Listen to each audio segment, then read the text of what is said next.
Salut à tous, bienvenue En plein dans le PAF. Il est bien ce générique, hein. Il donne presque envie de danser. J'étais en train de taper du pied et oui, presque ne pas faire mon lancement. En tout cas, on est ravis de vous retrouver comme chaque semaine pour l'émission Média qui buzz, l'émission qui vous parle de toute l'actu télé et radio, médias de manière générale de la semaine. Avec bien sûr à mes côtés Daniela Martins, l'irremplaçable, avant de vous parler de nos invités. Bonjour gentil, Daniela, comment vas-tu? Bonjour Yves, très bien, très bien. Tu es toute seule là-bas. Et je pense que toi tu vas encore mieux parce que nous avons deux jeunes femmes bien ravissantes, comme tu les aimes, une blonde et une brune. Oui, j'avoue vous accompagner tout au long de l'émission. Le plateau me plaît bien aujourd'hui.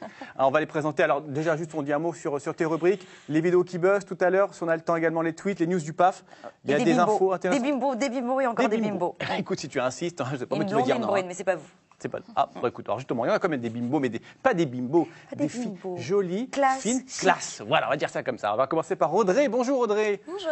Audrey qui était finaliste de Secret Story cette année. Donc plutôt bien, hein. Plutôt bon résultat, c'était sympa, elle est bien, décontracte, Audrey, que je trouve très rigolote. Depuis tout à l'heure, je ris à toutes tes petites vannes. Bah écoute, on va continuer comme ça. Ouais, je la vois bien comédienne, faire un petit one-man show parce que tu as beaucoup d'humour, je te le dis. Ça me plairait. Tu me feras un chèque. Alors à côté, elle me fait pas du tout rire. Déjà, elle arrive en retard. Alors, non, mais c'est ça, c'est comme ça. On était content de la voir. Bonjour Karine Lima. Salut. Comment ça va Karine, tu vas bien? Il faut que je cherche une vanne. Cherche une vanne. Qu'est-ce que ça peut être? Sur les blancs, c'est trop facile. Tu as 26 minutes. Karine, bienvenue, je suis content de te recevoir. On a tant l'occasion de se croiser sur des plateaux. Toujours un plaisir, toujours comme ça, flamboyante, ravissante. On va parler avec toi de ta carrière, ta vie ton œuvre, j'ai envie de dire, dans quelques minutes. Passionnant.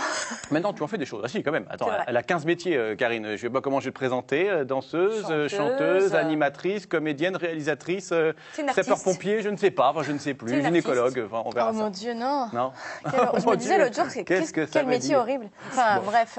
Il y a pire. Il y a pire. Alors Audrey, ma chère Audrey, bienvenue à toi en tout cas ici, dans l'émission. Tu connaissais bien sûr? Oui. Bien sûr, j'adore, je regarde tout le temps. Oui, je sais, très très gentil. En replay et tout. C'est ça. Oui. Oui, à Miami, ça marche passe bien. sur CNN. Sur CNN, exactement. Parce qu'on rappelle que Audrey vit à Miami la plupart du temps, depuis des années, mais elle est quand même venue en France un petit peu, notamment pour Secret Story, dont tu étais finaliste. Tu étais surprise d'être en finale de cette émission? Tu t'y attendais ou pas du tout? Bon, non, je m'y attendais pas. On peut pas savoir au début qu'on va aller jusqu'en finale, mais j'ai été agréablement surprise. Ça t'a plu en tout cas, cette expérience manifestement? Ou pas trop? Le chèque à la fin m'a fait plaisir, soyons honnêtes. J'ai fait de très belles rencontres qui sont toujours dans ma vie aujourd'hui. Et c'était une expérience avec des moments très bien et des moments moins bien, mais quelque chose que je regrette pas du tout. Alors, on va y revenir. On rappelle que tu es chorégraphe à la base, donc point commun aussi avec Karine qui a beaucoup dansé pendant longtemps. Donc à Miami, tu es partie vivre à Miami il y a combien de temps? Quelques années? Ça fait à peu près 5 ans que je suis là-bas. Tu es partie, je crois savoir, sans rien, donc vraiment tu t'es faite toute seule, comme ça? Je suis partie sans argent, sans papier, sans parler anglais. C'est bien. Voilà. Normalement, c'est une semaine, la durée. On m'a recrutée pour Secret, mais j'aurais dû faire un truc genre Pékin Express ou quelque chose comme ça. Ouais. Mais oui, je suis partie un petit peu, comme on dit, à l'arrache et ça s'est plutôt bien passé pour moi. Donc voilà, j'ai rencontré mon mari, j'ai un super boulot que j'adore et voilà, il fait beau, il fait chaud. Oui, j'imagine. Alors comment tu as été amenée à faire Secret justement? Parce que tu étais tranquille à Miami avec ton mari que tu adores, ton boulot, etc. Comment est-ce qu'on arrive à se trouver dans une émission de télé-réalité que tu connaissais quand même, j'imagine un peu? J'avais entendu parler de l'émission, je l'avais jamais vue. Donc bon, après, je me suis un petit peu renseignée sur l'émission avant de la faire. Mais je pense qu'on m'a trouvée sur Facebook. J'avais des photos de danse et de modèles. Ouais. Et j'avais fait une apparition il y a quelques années pour la Star Academy. Et donc, suite à ça, je devais... Non, je danse. Ah, tu danses, voilà. Donc, je pense que je devais avoir des contacts de la production dans mon Facebook qui m'ont contacté après. T'as suivi, toi, Karine, Secret Story ou pas? C'est quelque chose que tu regardes, des émissions de télé-réalité? Pas du tout? Ça dépend des mois, ça dépend si j'ai le temps, mais je crois que oui, j'ai suivi celle-ci. Ouais. Parce qu'après, j'oublie. Je suis à fond dedans, je suis à fond pour un truc, puis après, tu vois je qui passe à autre chose. Quand même. Alors maintenant, oui. Ouais. Oui. J'aime bien. J'adore. Maintenant, oui. Maintenant, oui. Mais j'étais très appréciée par le public, il faut le dire. Audrey était une des favorites d'ailleurs, il me semble. Je sais pas, mais a priori, j'ai quand même eu pas mal de bons retours du public. Donc, fan club, on va dire. Elle a beaucoup de followers. Enfin, tu avais beaucoup, parce qu'on t'a piraté ton compte, parce que tu faisais Twitter. Donc, réinscrivez-vous. C'est quoi ton hashtag alors pour que Eh bien, le nouveau Twitter, c'est Audrey M. Sanchez _ donc le tiré du bas. Oui. Voilà, puisque mon ancien a été piraté. Et pour ceux qui ont vu la page piratée, la photo de profil n'était pas la mienne. Oui, il paraît qu'il y a une autre photo et c'était pas la même coupe que tu disais tout à l'heure. Je ne suis pas brune à ce niveau-là, donc ça n'était pas moi. D'accord. Merci. Bon, écoute, on ne demandera pas de vérifier. En tout cas, sur parole. Alors, tu n'as pas gagné, mais tu as quand même obtenu une belle cagnotte. Oui. 70 000, je crois, euros. C'est ça. Voilà, c'est quand même pas mal. Hein, mais en tout cas, ça vaut la peine de passer quelques mois enfermé finalement.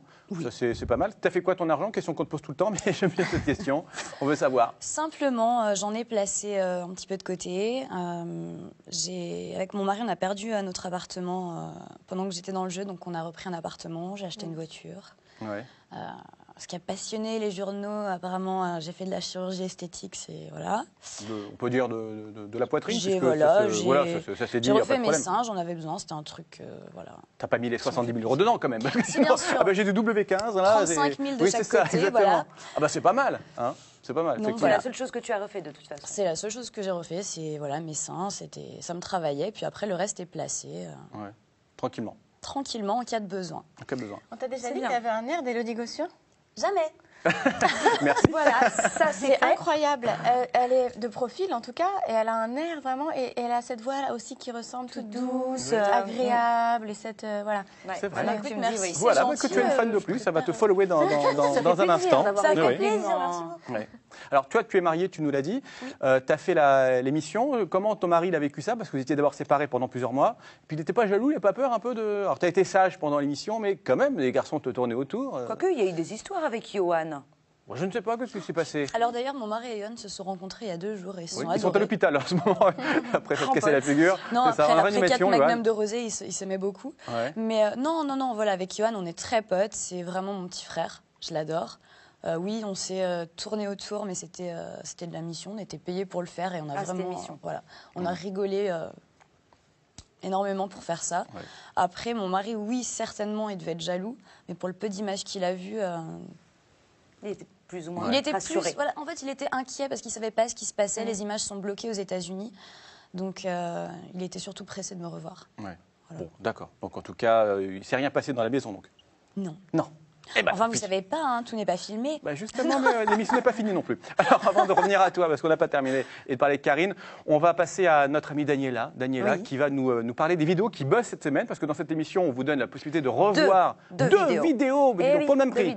Pour le même prix, c'est ça. Surpassé cette année, avec 2 vidéos tout à fait surprenantes et que tu vas nous présenter tout de suite. Oui, alors, le célèbre Steven Spielberg, que tout le monde connaît, il a manifesté récemment l'envie de consacrer un film uniquement à Obama, joué par Daniel Lewis. Oui, pas le chanteur Daniel Lewis. Connaissez Daniel Lewis. Et on le connaît, le président, il est quand même plutôt drôle. Hein, c'est pas le président strict Obama. Il a beaucoup d'humour, je trouve. Et il n'a pas hésité à mettre en scène, en train de jouer Daniel, le propre Obama. On a les images. Je vous propose de regarder. I'll be honest, yeah, it was. This accent took a while.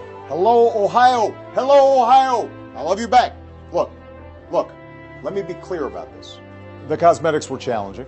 I mean, you wouldn't believe how long it takes to put these ears on in the morning. I don't know how he walks around with these things. But once we had Daniel to play Obama, we had to cast the rest of his team. And I think we've got some pretty terrific performances. Ah, ça c'est de l'autodérision. Hein. On disait en tête, si on imaginait Hollande en train de faire ça serait pas mal. Hollande, beaucoup moins glamour quand même. Aux États-Unis, le président d'avant, déjà, Clinton, il avait fait des choses comme ça à la Maison-Blanche. Il s'était mis en scène. C'était hilarant. Ils n'hésitent pas à dire des choses drôles, à rigoler. Ils sont très second degré. Ils sont cool. Michelle Obama a fait des petites choses comme ça souvent aussi. Elle danse très bien d'ailleurs, je l'ai vu sur un show américain. Tu n'es pas sa chorégraphe par hasard? J'aimerais bien, mais non. Ah bon. Non, mais vous imaginez ici la femme du président qui danse dans un show? Non, on n'imagine pas. Valérie Trierweiler en train de faire le moonwalk chez Arthur. C'est un concept, Je lance comme ça l'idée. Alors, deuxième vidéo, Daniel. Apparemment, vous avez été ravis de cette petite vidéo. J'ai une deuxième vidéo. C'est Psy, que tout le monde connaît, ou Psy. Il a fait un buzz monumental avec Gangnam Style. Et il revient avec Gentleman. Regardez.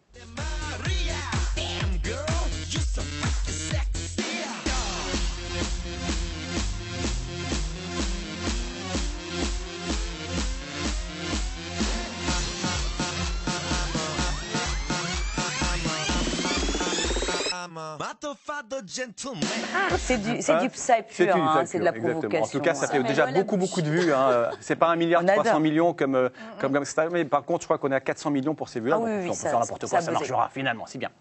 On revient à toi, ma chère Audrey, avec Secret Story. Alors, on dit que tu as passé une bonne expérience finalement, mais je crois que ça n'a quand même pas toujours été rose. Je t'ai entendu et lu également que tu as pris des calmants pendant l'émission, qu'on t'a des anxiolytiques pour que ça puisse un peu mieux se passer. Est-ce que la prod se soucie un petit peu de l'état des candidats? Est-ce que tu étais suivi régulièrement? Parce que pour arriver quand même à prendre des calmants, c'est qu'il y a un problème. Comment ça se passe? Oui, non, mais bien sûr, on est suivi. Je parlais avec une psychologue tous les jours au téléphone pendant 1 heure, pendant qu'on était en heure CSA. Et ça m'a beaucoup aidé pendant le jeu et elle m'a suivi à la sortie aussi. Ouais. Pourquoi ça n'allait pas? Enfin, on va pas faire de la psychologie. Mais qu'est-ce qui a fait que tu te sentais pas très bien finalement, pas à ta place dans... Bah écoutez, quand on est enfermé 24... Oui, j'ai 65 ans, mais quand même, tu m'as dit 72. 72, c'est pas parce qu'il y a la caméra qu'il faut... Oui, c'est le maquillage. Non, on est enfermé avec des gens qu'on connaît pas au départ, avec qui on s'entend pas forcément bien, on a la pression, on sait qu'il y a des gens qui nous regardent, on a des caméras, on sait pas exactement quand on est filmé, quand on ne l'est pas, et on se prend des trucs en pleine face tous les jours. Et c'est vrai que les candidats se mettent la pression, il y a 150 000 € à gagner à la sortie, les gens sont prêts à tout pour gagner, et sont prêts à te mettre le moral dans les chaussettes pour gagner. C'est toi qui as demandé à avoir des cachets ou on t'a imposé de fait de prendre quelque chose? J'en ai déjà parlé dans une émission il y a quelques temps et j'ai pas le souvenir si c'est moi qui ai demandé ou si c'est eux qui m'ont proposé, mais j'ai accepté de les prendre et à ce moment donné, si je les avais pas pris, je pense que j'aurais quitté le jeu parce que j'avais pas les épaules assez solides à ce moment-là. Ça m'a aidé et la psychologue qu'on m'avait proposé de voir, mais en tout cas d'écouter, m'avait vraiment beaucoup aidé et m'a beaucoup aidé à la sortie du jeu aussi. Justement, la sortie n'est d'autant plus compliquée que dans le jeu. La sortie, pour moi, était plus dure que le jeu.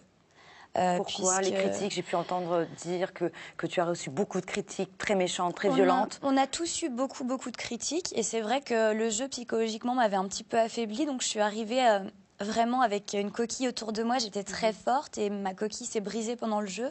Et à la sortie, j'étais vraiment fragile. Et la plupart des choses que j'ai pu voir dans les réseaux sociaux, il y a eu beaucoup d'amour. J'ai un groupe de fans magnifiques, mais beaucoup de personnes qui, je pense, n'ont rien d'autre à faire que de déverser un peu leur haine sur les réseaux sociaux. Donc ça peut faire très mal. J'ai pu lire tous les jours à répétition, tu devrais mourir. Tu devrais mourir des choses violentes comme ça. Si ma fille te ressemblait, j'aimerais que ma fille se suicide. Enfin, des choses. Les gens se cachent derrière des pseudos, c'est tellement facile. Oui, c'est un défi. On voit que ça marque. Pour que tu nous en parles, tu retiens les phrases qui sont dites, donc ça te marque. Qui font mal à votre famille, qui font mal à vos proches. Bien sûr. Et à l'intérieur, j'avais mal pour moi. Et quand je suis sortie et que j'ai vu ma maman, ma sœur pleurer en lisant des critiques. Sur le physique. Voilà, des trucs débiles. Méchant. Donc après, on prend le dessus et on passe à autre chose. Mais voir que ça fait mal à vos proches, c'est encore pire. C'est pire. Il y a d'autres... Pardon, excuse-moi. Il y a d'autres personnes qui étaient... C'était ta question. Oui, c'est ça. Qui étaient suivies dans l'émission. Exactement. C'est incroyable, ça veut dire qu'il faut le même métier. C'est vrai. Tu devrais faire animatrice TV, Elle va prendre Karine. ta place, mais attention. Oh, écoute, pourquoi pas. Pas du tout. Non, j'aimerais savoir s'il y a d'autres personnes suivies. Pardon. On a tous eu le choix. Donc avant l'émission, on passe tous devant un psychologue. Et après, pendant l'émission, on peut demander à parler à la psychologue. Et la psychologue regarde les images et elle peut intervenir et demander à nous parler si elle voit quelque chose. Quotidiennement, c'est possible de lui parler quotidiennement. On peut lui parler quotidiennement. Oui, parce qu'en ligne de mire, on a quand même tous évidemment FX en tête ou d'autres drames qui sont passés, qui n'ont peut-être rien à voir avec Koh-Lanta, mais je pense qu'ils vont redoubler d'attention et de surveillance. Loana qui a fait, en sortant du jeu, qui a aussi beaucoup été en dépression, donc il faut attention. Il était plus suivi par la prod, à mon avis, de toute façon, ni par la psychologue de l'émission. On a le choix de continuer à travailler avec elle ou pas. Oui, mais c'est qu'il y avait quand même une fragilité à la base pour en arriver malheureusement. Regarde, non, elle dit qu'elle est arrivée elle est arrivée super solide et je pense que tu t'attends pas à ce que tu vas te prendre dans la tête. Parce que tu connaissais pas l'émission peut-être aussi, tu n'étais pas préparé. Par une production, tu es avec des gens, tu es 24 heures sur 24 enfermé et du jour au lendemain, tu es connu. Et là, c'est même pas tant la avec production. les méchancetés et les bontés que tu peux avoir dans la vie de tous les jours. C'est pas évident à gérer. C'est juste les autres candidats à gérer. Je veux dire, si on est mis dans une émission comme ça, c'est qu'on a déjà un tempérament un peu de feu. Donc forcément, vous prenez Voilà, vous prenez une assiette, vous mettez du tabasco, du poivre, du piment, vous mixez le tout, vous voyez ce que ça donne, Secret Story. Alors, il y a quand même des gens sympas, notamment très sympas, à qui tu t'es très bien entendu, c'est Nadège, qui a gagné l'émission. Vous étiez très très proches. Je trouve que vous ressembliez d'ailleurs au niveau même du tempérament, du caractère, enfin pas mal de points communs, enfin à mon sens entre vous deux. Fragiles les deux. J'imagine que vous revoyez, l'amitié est toujours là. Je suis à Paris en ce moment, j'habite chez elle. Oui, d'accord. Voilà. Nadège, tu nous regardes. Merci Nadège, voilà. J'ai oublié les clés dans le... Tu prépares le dîner ce soir, Nadège. Son histoire avec Thomas, comment elle a vécu l'histoire avec Thomas? Bon, Thomas qui est aujourd'hui avec Nabila, on ne parle jamais de Nabila dans cette émission, je crois que c'est la première fois qu'on prononce son prénom. Non, on ne parle jamais de Nabila. Mais il faudra qu'on parle un peu de Nabila d'ailleurs. Oui, c'est important, c'est important. Mais comment est-ce qu'elle a vécu cette histoire-là? Parce qu'on l'a senti quand même un petit peu affectée finalement, vraiment, c'était pas une amourette d'émission, quoi. Alors ça va pas vous plaire, mais je vais vous répondre clairement. Nadège, à l'heure actuelle, je la considère comme ma meilleure amie. Ça me plaît pas ce que tu dis là. Et je pense que si elle doit s'exprimer là-dessus, elle le fera elle-même. J'ai pas du tout envie de parler en son nom, puisque voilà, je pense qu'elle est assez grande pour le faire. Bon, tu peux dire je suis son amie et je l'ai senti quand même un petit peu perturbée, mais bon, c'est pas grave. Ça. Mais quand elle voit Nabila et Thomas, là, ça lui fait rien, mais qu'elle insiste un petit peu. Nous ne regardons pas les anges. Ne regardez pas les anges. Elle ne regarde pas les anges. Allez, par contre, on regarde en plein dans le PAF. Oh, voilà. bah, ça c'est très bien. C'est très bien. Donc tu es au courant qu'il y a une rubrique avec les tweets que Daniela nous propose chaque semaine. Et c'est justement maintenant, c'est l'heure. Je pense que ça ne va pas vous plaire justement. Parce que je vais encore parler de Nabila. Non, elle a fait une déclaration récemment sur Zaya. Je vais vous le lire. Ne me comparez pas à Zaya. Les aigles ne volent pas avec les pigeons. Elle ne fait plus rien de sa vie. Ne mélangez pas tout. Alors Zaya n'était pas contente du tout. Et elle n'a pas hésité à poster. Pourquoi tu souris comme ça? Parce que ça me fait rire quand elle s'arrache comme ça, se crêpe le chignon entre elles. Et donc elle n'a pas hésité à poster un message sur son Facebook. Donc, je cite, « Cette jeune fille, c'est elle que j'ai sorti 3 collections haute couture. » Alors, moi, je ne sais pas qui a osé les comparer, parce que c'est vrai qu'une, elle est blonde, l'autre, elle est brune, mais autrement, elles n'ont rien à voir l'une avec l'autre. Je ne les connais pas. Enfin bref, et en fait, je m'en fiche un petit peu finalement. La guerre des Bilbo est lancée. Et ben voilà, écoute, on suivra ça sur Twitter parce que c'est là que ça se clash. Karine, on revient à toi dans un instant. Ne t'inquiète pas, mais j'aimerais qu'on parle aussi un peu avec Karine. Je suis scotchée avec ce que je viens d'entendre. C'est vrai. Ça la perturbe. Nabila qui parle de Zaya, ça me passe tellement, mais à 10 000 km que... Ah bah oui, parce que toi, tu es tellement plus occupée, parce que tu as beaucoup d'activités, donc j'imagine que tu n'as pas forcément le temps de suivre tous les petits potins des émissions. Non, mais je comprends même pas pourquoi on parle de ces filles, en fait. Parce que c'est un phénomène de société, quand même. C'est vrai qu'on est obligé. Excusez-moi, mais à la base, prostituée, quoi. Sa collection et ses défilés étaient très intéressants. Voilà, paraît-il, mais après, une fois qu'on a de l'argent et qu'on vous aide, etc., bon... Mais à la base, c'est une prostituée. On va remettre les choses dans leur contexte. Tu n'as pas tort. Nabila, je la connais pas cette fille. Je peux pas la juger. Et je connais pas non plus Zaya. Je lui souhaite plein de bonheur. Mais c'est une prostituée. Elle ne peut pas se comparer à une autre fille. Enfin, elle fait quoi de sa vie finalement? Je sais pas. Ça m'intéresse pas. Je regarde pas ce genre de télé-réalité là sur Énergie 12. Je regarde pas du tout. J'aime pas. Voilà. T'es pas corporate, t'as bossé sur Énergie 12 pendant quelques temps? Pendant que c'était une chaîne bien. Ouais, d'accord, ok. Voilà, merci pour eux. Alors, d'ailleurs, t'as pas bossé que sur Énergie, t'as bossé sur une tonne de chaînes. Alors, j'ai pas compté, mais plus de 20 chaînes. Je crois que c'est la première fois qu'on reçoit quelqu'un dans cette émission qui a bossé sur autant de chaînes, des chaînes nationales, des chaînes de la TNT, des chaînes du câble. Alors, on va en parler actuellement sur Mansop. Vraiment, beaucoup d'activités boulimiques de l'animation, quand même. Hein. Non, boulimique de mes passions. Ouais. Ouais, dont l'animation, justement. Oui, mais qu'est-ce que tu préfères dans tout ce que tu fais? Parce que tu es comédienne, tu es danseuse, chanteuse, on va en parler bien sûr. Je suis plus danseuse depuis 10 ans, arrêtez avec ça. Hein. Oui, mais quand même, ça nous a marqué. Comment tu te définis, toi? Pour toi, tu es comédienne, tu es chanteuse, tu es animatrice, tu es artiste, tout simplement? Comment est-ce qu'on peut te qualifier? Je sais pas. Je sais pas, c'est dur de se qualifier. Je suis passionnée par ce que je fais. Je cherche pas à chanter pour faire genre, elle va faire une chanson. Je chante depuis que je suis toute petite. Ouais. Je fais 10 ans de théâtre, 10 ans de danse, 10 ans de chant. C'est vraiment ma passion, des études de journalisme. Et après, je fais selon l'évolution. Je pense que dans chaque métier, on a envie d'évoluer. Donc moi, une fois que j'ai fait un truc, la danse, après j'avais besoin de m'exprimer avec ma parole, donc j'ai fait animation. Et puis là, je me suis dit, j'aimerais interpréter des rôles. Et puis petit à petit, voilà, ça se fait comme ça. Et Karine, mais t'as pas l'impression de ne pas être prise au sérieux? Parce que, en fait, en France, tu n'as pas le droit d'être chanteuse et comédienne et animatrice en même temps, tu n'as pas le droit. En Amérique, elles chantent, elles sont comédiennes, elles sont animatrices, créatrices, etc. Mais ici, tu n'as pas le droit. Donc tu n'as pas l'impression d'être un petit peu... qu'on ne prenne pas au sérieux. Bah, je m'en fous, en fait. Vraiment. Quand je me rappelle d'un titre que j'avais sorti en 97, Touch Your Mind, je ne sais même plus quand c'était. Bon, non, c'était pas en 97 du tout, en 2007. Touch Your Mind, qui avait Et ça a cartonné, ce truc. Mais les gens ne savaient pas que c'était moi. Et quand ils ont dit, ah, mais c'est toi, ils ont halluciné. Mais voilà, ils ont adoré la chanson. Et je pense que là-dessus, ils ne se sont pas dit, mais c'est une animatrice qui veut faire chanteuse. Non, j'étais à ma place. Alors, en tout et cas, quand je fais des concerts aussi, etc. Donc, et là, je viens de réaliser 2 films. C'est moi, en tant que réalisatrice. Et avec mes idées, etc. Voilà, je ne me pose pas la question. Ceux qui adhèrent, adhèrent. Et puis quand je passe des castings pour des séries, on me prend parce que je suis comédienne. Et au contraire, on m'a déjà dit « Ah mais non, on ne te prend pas parce que tu es la fille d'M6 ou tu es la fille qui est animatrice. » Donc c'est plutôt chiant, mais je n'ai pas de problème avec ça. Et si les gens me regardent à la télé, tant mieux. Si les gens aiment ma musique, tant mieux. Si les gens me suivent en tant que comédienne, tant mieux. Alors, ils te regardent à la télé. Nous aussi, on va te regarder un petit peu à la télé. On va mettre un petit extrait d'un jeu que tu présentais en interactivité avec des internautes. Oh, tu l'aimes bien ce jeu, je sais bien, qui est notamment passé sur M6. Et je vais te dire, je t'ai regardé beaucoup entre 3h et 4h du matin, parce que ce jeu passait à cette heure-là. Et il passait aussi à 10h du matin. Oui, mais moi, c'était la nuit parce que j'ai eu mon fils à cette période-là. Et donc, je ne dormais pas, puisque je donnais le biberon toutes les 2 heures, bien sûr. C'est sûr. Et donc, je regardais la télé et je t'ai vu et je trouve ça assez marrant. Et on va regarder un de ces lancements, puisque tu étais face caméra, en direct, parfois la nuit, donc. Et tu étais très marrante, donc on va regarder. Salut à tous et bienvenue dans Tout le monde peut jouer, le jeu qui permet à tout le monde de jouer gratuitement de chez soi et à tout le monde de tenter de gagner de l'argent. Alors oui, vous avez bien entendu, vous allez vous affronter en direct et ce, depuis chez vous, chez des amis ou encore au travail. Tout est possible. Hein.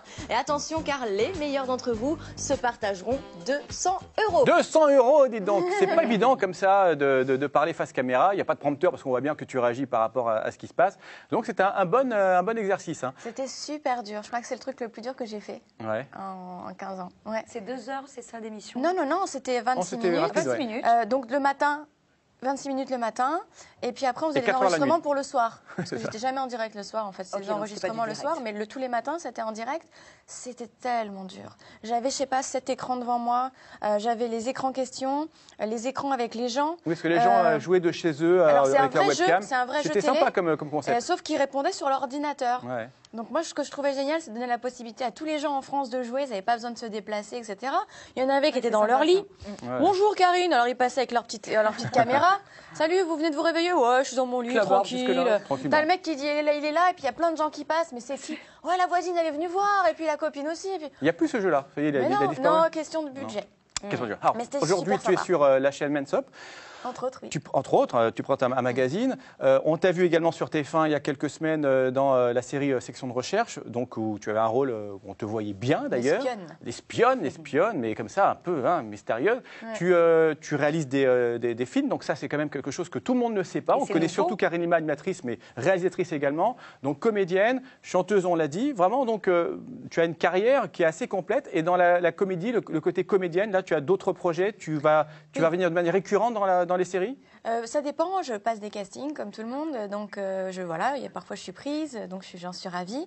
Je passe des castings aussi pour le cinéma, donc alors le cinéma, justement, tu réalises c'est quoi? C'est long métrage, court métrage? Là, c'est des courts métrages. Déjà, c'est beaucoup de travail. Mes 2 courts métrages font 11 minutes chacun. Ils sont faits on est en montage, c'est aussi compliqué. Tu nous inviteras pour la projection, avec plaisir, vraiment. Le premier parle du syndrome de Stockholm, donc d'une femme qui se fait enlever, qui tombe amoureuse de son bourreau, et l'autre parle de la violence conjugale, et c'est un mari qui est maltraité par sa femme. Et tu joues dedans également? Non, je ne joue pas dans celui-là. Non, j'ai pris des comédiens. Je joue dans le premier, mais j'ai beaucoup hésité, parce que réaliser, gérer 40 personnes, produire, et être auteur et en plus être dedans, ça fait un peu bizarre. Et puis je me suis dit qu'on ne me proposerait pas un rôle aussi intéressant de sitôt, donc je l'ai fait. Mais c'est vrai que j'avais pensé à d'autres comédiennes pour le faire à la base. Bon, en tout cas, bravo, parce que franchement, n'est-ce pas Audrey, je dois dire bravo. Allô, quoi, parce que réaliser comme ça des films, c'est pas donné à tout. Non, que ce que j'ai dit? Oui, il ne faut pas le dire, parce que je crois qu'elle a déposé les droits. Donc vous pouvez venir me voir. Au Théâtre d'Edgar, dans une pièce qui s'appelle Pilule amère, sur 3 femmes qui attendent dans une salle d'obstétricien. Je suis la blonde bimbo, je sais. Décidément, tu n'arrêtes pas. C'est ça. Et puis un mot avant de la news du PAF qui terminera l'émission, donc de ton single qui va sortir avec Chris V, que je salue, mon ami Chris V. I'm a Dreamer, avec un très bon clip et puis l'apparition de guest star dans ce clip. Enfin bon, vous verrez. Vous verrez bien sûr. Oui, je dis une phrase dans le clip, je te remercie. Et on va la diffuser. Le but, c'était de pas... je voulais pas qu'on me voit tout le temps avec Chris et j'ai voulu donner la parole à d'autres gens. Et donc, partout dans le monde, dès que j'allais quelque part, avec le 5D, on a filmé des gens et tout le monde dit une phrase dans ce clip. Voilà, c'est... Oui, moi je dis j'aime les pizzas au fromage. Je ne sais pas pourquoi elle m'a fait dire ça d'ailleurs dans ce clip. C'est impossible que je dise ça. Je ne comprends pas, en anglais. La news du PAF, très rapidement, ma chère. Alors, je vais vous parler Daniela, de Danse avec les stars qui débutera le mois prochain. Alors, il y a eu plusieurs noms qui sont sortis. On a eu Tal, on a eu Alizé, on a eu Corneille, on a eu Laurent Ournac de Comédie Paradis. Ouais. Et il y a eu également le nom de Franck Dubosc qui est sorti. Par contre, il vient de démentir. Merci beaucoup, ma chère Daniela. C'est déjà la fin de l'émission, ça passe très vite. Merci beaucoup, Audrey, d'être venue aussi nous voir. Juste en une phrase, on va te voir dans quelque chose en France ou pas? Tu as un projet ou tu repars tout de suite? Vous allez entendre parler de moi rapidement. Oui, j'entends parler de moi. Oui. Clairement, j'ai pas mal de petits projets. La seule chose que je peux vous dire pour aujourd'hui, c'est qu'il y a un bouquin qui va sortir très bientôt. Ah, d'accord, on en parlera plus tard. Voilà. Merci beaucoup, Audrey. Merci beaucoup, Karine, d'être passée nous voir. On te retrouve sur Men's Up, entre autres. Il y a la télé, dans les films. Et sur Voyage aussi. Ouais. Il y a tellement de chaînes, je ne sais plus. Merci infiniment, les filles, d'être venues nous voir. Merci beaucoup, Daniela. Merci à toi. On se retrouve la semaine prochaine pour un autre En plein dans le PAF. Salut à tous.